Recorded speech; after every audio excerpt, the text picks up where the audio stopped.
നമസ്കാരം. ഞാൻ സന്ദീപ് പുരാടം. ഞാൻ ഒരു പുതിയ കാര്യമാണ് പറയണത്. നമ്മുടെ അപകടങ്ങളൊക്കെ ഉണ്ടാവണം, ആക്സിഡൻസ് ഉണ്ടാവുക, അല്ലെങ്കിൽ കുട്ടികൾക്കൊക്കെ അപകടങ്ങൾ ഉണ്ടാവുക കൂടുതൽ, അല്ലെങ്കിൽ മുതിർന്നവർക്ക് ആർക്കായാലും അപകടങ്ങൾ കൂടുതൽ ഉണ്ടാവുക എന്ന് പറഞ്ഞാൽ മെയിനായിട്ടൊരു സ്ട്രീറ്റ് ഫോക്കസ് വാസ്തുശാസ്ത്ര പ്രകാരം പറയണതാണ് കേട്ടോ. അതിൽ സ്ട്രീറ്റ് ഫോക്കസ് എന്ന് പറയും. നമ്മളിപ്പോൾ നമ്മുടെ വീട്ടിൽ ഇപ്പോൾ ഭൂമിയുടെ ഒരു ഭാഗത്ത് തെക്ക് പടിഞ്ഞാറ് ഭാഗത്തൊക്കെ ആയിട്ട് കന്നിമൂലയിലോ ആ ഭാഗത്ത് കന്നിമൂല എന്ന് പറഞ്ഞാൽ അറിയില്ല, തെക്കും പടിഞ്ഞാറ് കൂടുന്ന സ്ഥലമാണ് ഇപ്പോൾ അത് കന്നിമൂല. അപ്പോൾ അതിന് തെക്ക് പടിഞ്ഞാറ് ഭാഗത്തായിട്ട് ഒരു വഴി വന്നിട്ട് തട്ടിപ്പോവുക. ഇപ്പോൾ നമ്മൾ തെക്ക് വശത്ത് കൂടി ഒരു വഴി ഉണ്ടെങ്കിൽ നമ്മൾ കിഴക്കോട്ട് ഇങ്ങനെ പ്രൊജക്റ്റ് ചെയ്ത് നിൽക്കുമ്പോൾ ഈ വഴി വന്നിട്ട് ഇങ്ങനെ ഇവിടെ നിന്ന് ഒരു വഴി വരുന്നുണ്ടെന്നുണ്ടെങ്കിൽ ഇതിവിടെ ഇങ്ങനെ വന്നിട്ട് ഇങ്ങനെ തിരിഞ്ഞു പോവാം. അപ്പോൾ നമ്മൾ തെക്ക് കന്നിമൂലയിലായിരിക്കും. ഇപ്പം ഇങ്ങോട്ട് പ്രൊജക്റ്റ് ചെയ്തിട്ടുണ്ടെങ്കിൽ ഇവിടെ വന്ന് മുട്ടിപ്പോയാലും ഇങ്ങനെ തിരിഞ്ഞിട്ട് വഴി പോകണ്ടെങ്കിൽ, അതുപോലെ പടിഞ്ഞാറ് ഭാഗത്തേക്കാണെന്നുണ്ടെങ്കിൽ ഇവിടെ നിന്ന് ഇങ്ങനെ വന്നിട്ട് വടക്ക് പടിഞ്ഞാറേ കൂടി ഇങ്ങനെ തട്ടിപ്പോവുകയാണെന്നുണ്ടെങ്കിൽ അത് ഒരു സ്ട്രീറ്റ് ഫോക്കസ് എന്നാണ് പറയുന്നത്. അത് നമ്മുടെ മോശസ് എന്ന് വെച്ചാൽ ഭൂമിയുടെ ഈ കന്നിമൂല അല്ലെങ്കിൽ തെക്ക് പടിഞ്ഞാറ് ഭാഗത്താണ് തട്ടിപ്പോവുകയെന്നുണ്ടെങ്കിൽ അവിടെ അതിൽ ആണ് പോകുന്നുണ്ടെങ്കിൽ അതൊരു ബാഡ് എനർജി ക്രിയേറ്റ് ചെയ്യുന്നുണ്ട്. ഈ ആൾക്കാർ സഞ്ചരിക്കുമ്പോഴും വാഹനങ്ങൾ എന്ത് സഞ്ചരിക്കുമ്പോഴും ഒരു എനർജി ട്രാൻസ്ലേഷൻ നടന്നു പോകുന്നുണ്ട്, അതിൽ നടക്കുന്നുണ്ട്, എനർജി പാസേജ് നടക്കുന്നുണ്ട്. അപ്പോൾ അവിടെ ഒരു വൈബ്രേഷൻ ഉണ്ടാവും.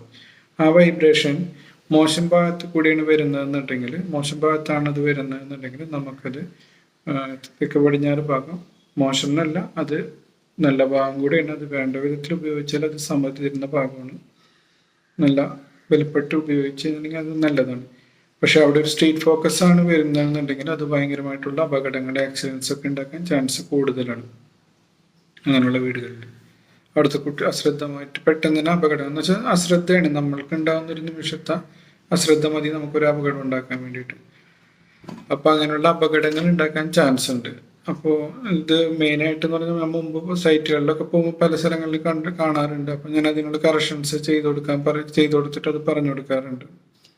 അപ്പോൾ അത് ഇന്നപോലെ കറക്ഷൻ ചെയ്യണം. അതിന് രണ്ടാമതൊരു മതിലുള്ളിൽ കൂടെ കെട്ടിയിട്ട് ആ ഭൂമിയുടെ ഗ്യാപ്പ് ഉണ്ടാക്കിയിട്ട് ആ കംപ്രഷൻ കുറയ്ക്കുന്ന പരിപാടി ചെയ്യും. അതേപോലെ ഇപ്പോൾ 2-3 ദിവസം ഇടയ്ക്ക് ഇപ്പോൾ 2-3 ആൾക്കാരായിട്ട് എനിക്ക് വാട്സപ്പിൽ ഇങ്ങനെ മെസ്സേജ് അയക്കുന്നുണ്ട്. അപ്പോൾ ഞാൻ വീട് വാങ്ങിക്കുന്നതിൻ്റെ ഒപ്പം തന്നെ ഞാനത് ഭൂമിയുടെ പ്ലാനും കൂടെ വാങ്ങിക്കാറുണ്ട്. എല്ലാവരോടും ചോദിക്കും, എനിക്ക് ഭൂമിയുടെ എങ്ങനെയാണ് ഇരിക്കുന്നത്, അതിൻ്റെ പ്ലാനും കൂടെ വേണമെന്ന്. രണ്ടും നമുക്ക് വേണ്ടപ്പെട്ടതാണ്. അതുപോലെ തന്നെ പുറമേയുള്ള വഴികളും നമുക്കത് പ്രധാനമാണ്. അപ്പോഴും നമുക്ക് അത്രയും കിട്ടുമ്പോഴും നമുക്ക് ഇതിൻ്റെ എന്താന്നുള്ളത് കംപ്ലീറ്റ് ആയിട്ട് നമുക്ക് മനസ്സിലാവുള്ളൂ. അത് മനസ്സിലാക്കാൻ വേണ്ടിയിട്ടാണ് ഞാൻ ഇതൊക്കെ ചോദിക്കുന്നത്. കൃത്യമായിട്ട് വരച്ച് ഭാഗങ്ങളും ദിക്കുകളൊക്കെ വരച്ച് അയക്കാൻ പറയും. ചെറിയ കാര്യങ്ങളൊക്കെ ഉള്ളതെന്നുണ്ടെങ്കിൽ എനിക്ക് പറഞ്ഞു കൊടുത്ത് അത് കറക്റ്റ് ചെയ്യാൻ പറ്റും. പിന്നെ ദൂര സ്ഥലങ്ങൾ പിന്നെ പറ്റാത്തതാണ്. ഇപ്പം നമുക്ക് ചെന്ന് ചെയ്യേണ്ടതൊക്കെ ആണെന്നുണ്ടെങ്കിൽ ലോങ് ഇതൊക്കെ ആയിട്ട് വേണ്ടെങ്കിൽ ഞങ്ങൾ പോയിട്ട് തന്നെ ചെയ്തു കൊടുക്കും. ഇപ്പോൾ സൈറ്റിൽ പോയിട്ട് അതെന്താ വേണ്ടതെന്ന് വെച്ചാൽ മെയിൻ കറക്ഷൻസ് ആദ്യം ഞാൻ മെയിൻ ചെറിയ ചെറിയ കറക്ഷൻസ് കാര്യങ്ങളൊക്കെ ചെയ്തിട്ടാണ് പിന്നെ അടുത്തതിലേക്ക് കിടക്കുള്ളൂ. മെയിനായിട്ടുള്ളത് ബേസിക്കലായിട്ടുള്ളൊരു ഇത് കിട്ടേണ്ടത് ചെയ്തിട്ടും അടുത്തതിലേക്ക് കിടക്കാൻ പറയുള്ളൂ. ഒറ്റയടിക്ക് തന്നെ വലിയ കാര്യങ്ങൾ ചെയ്യാൻ പറയാറില്ല. അപ്പോൾ മെസ്സേജ് അയച്ചത് കണ്ടില്ല, 2-3 വീടുകളുടെ വഴികൾ ഇങ്ങനെ വന്നിട്ട് ശരിക്കും സ്ട്രീറ്റ് ഫോക്കസ് അതിന് കിട്ടുന്നുണ്ട്. അപ്പോൾ അതൊക്കെ ഞാൻ കറക്റ്റ് ചെയ്യാൻ പറഞ്ഞു കൊടുത്തു. അവരുടെ അടുത്ത് സംസാരിക്കുമ്പോഴാണ് കുട്ടികൾക്കൊക്കെ ഭയങ്കരമായിട്ട് അപകടങ്ങൾ ഉണ്ടാവും. ചില കുട്ടികൾ കൈ ഒടിഞ്ഞ് കാലൊടിഞ്ഞ് അല്ലെങ്കിൽ വീണ് വണ്ടി തട്ട് അല്ലെങ്കിൽ സൈക്കിൾ വന്ന് വീണിട്ടൊക്കെ ഭയങ്കരമായിട്ടുള്ള അപകടങ്ങളൊക്കെ ഉണ്ടാവാന്ന് പറഞ്ഞിട്ട് ആ സ്ലിപ്പറി ഇതൊക്കെ ആയിട്ട് നല്ല ബുദ്ധിമുട്ടിലുള്ള ഇഞ്ചുറീസൊക്കെ വരുന്ന കുട്ടികളൊക്കെ കണ്ടു. അപ്പോൾ അതൊക്കെ കാണുമ്പോഴാണ് ഞാൻ ഇതിനെ കുറിച്ചിട്ട് ഒരു വീഡിയോ ചെയ്യാമെന്ന് വിചാരിച്ചത്. അപ്പം അങ്ങനെയൊക്കെ ഉണ്ടെന്നുണ്ടെങ്കിൽ അത് വളരെയധികം ശ്രദ്ധിക്കണം. സ്ട്രീറ്റ് ഫോക്കസും കാര്യങ്ങളൊക്കെ വളരെ ഇതാണ്. അത് നല്ല സ്ഥലങ്ങളിലാണെങ്കിൽ നിങ്ങളുടെ പേരും പ്രശസ്തിയും ഒരുപാട് വർദ്ധിക്കും. സമ്പത്തും ഐശ്വര്യം ഒരുപാട് കൊണ്ടുതരും. അതുകൊണ്ട് സ്ട്രീറ്റ് ഫോക്കസിൻ്റെ ഒരു ഗുണങ്ങൾ കേട്ടോ. അത് മോശം സ്ഥലങ്ങളിലാണെന്നുണ്ടെങ്കിലാണ് ഈ ബുദ്ധിമുട്ടുകൾ വരിക, അപകടങ്ങൾ ഉണ്ടാക്കാം, അങ്ങനത്തെ ഒക്കെ വരിക. അപ്പോൾ അതിനെക്കുറിച്ച് മനസ്സിലായെന്ന് വിചാരിക്കണേ. അപ്പം അങ്ങനത്തെ എന്തെങ്കിലും സംശയങ്ങളോ ആ കാര്യങ്ങളൊക്കെ ഉണ്ടെന്നുണ്ടെങ്കിൽ മെസ്സേജ് അയക്കാൻ, വിളിക്കാം, സംസാരിക്കാൻ ഞാൻ പറ്റാവുന്ന കാര്യങ്ങളൊക്കെ ഉണ്ടെന്നുണ്ടെങ്കിൽ ചെയ്ത് ഒറ്റയടിക്ക് മനസ്സിലാവുന്നുണ്ടെങ്കിൽ കാര്യങ്ങളൊക്കെ ഞാൻ അപ്പം തന്നെ പറഞ്ഞു കൊടുക്കാറുണ്ട്. അതിനുള്ള കറക്ഷൻസൊക്കെ ചെയ്യാറുണ്ട് ഇതിനെക്കുറിച്ചിട്ട്. പിന്നെ അതുപോലെ തന്നെ സ്ട്രീറ്റ് ഫോക്കസാണ് മറ്റേ ഭയങ്കരമായിട്ട് ഇത് ദോഷങ്ങളൊക്കെ ഉണ്ടെന്ന് പറഞ്ഞിട്ട് നമ്മളിപ്പോൾ ഇതൊക്കെ നോക്കുമ്പോൾ കാണാറുണ്ട്.